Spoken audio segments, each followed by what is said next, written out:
राधे दोस्तों, आप सभी को हरिहर लोकगीत माला चैनल में स्वागत है। आज हम एक कन्यादान का गीत लेके आए हैं। अगर अच्छा लगे तो प्लीज़ मेरा चैनल को सब्सक्राइब, लाइक, शेयर और कमेंट जरूर करें। धन्यवाद। मारवा के आसे हो पासे बसेला सोनार, मारवा के आसे हो पासे बसेला सोनार, ऐसन टिकवा गरई है सोनरा हीरा मोती लाल, ऐसन टिकवा गरई है सोनरा हीरा मोती लाल।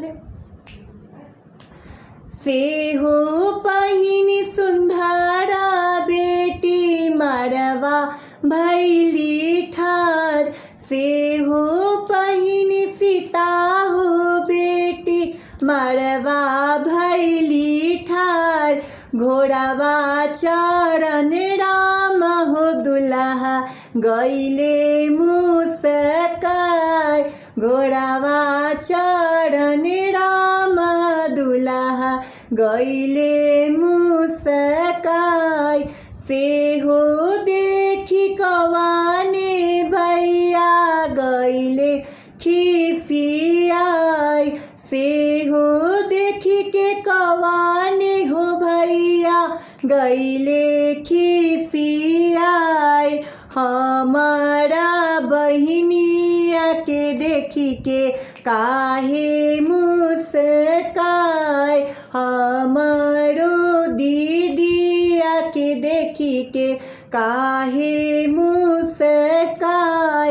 तोहरो दीदी आई सरवा दुई दिनवा चार, तोहरे बहिनवा सरवा दिनवा दुई चार, हमारो सुभैया सरवा जिंदगी यही बात, हमारो सुभैया सरवा जिंदगी यही बात।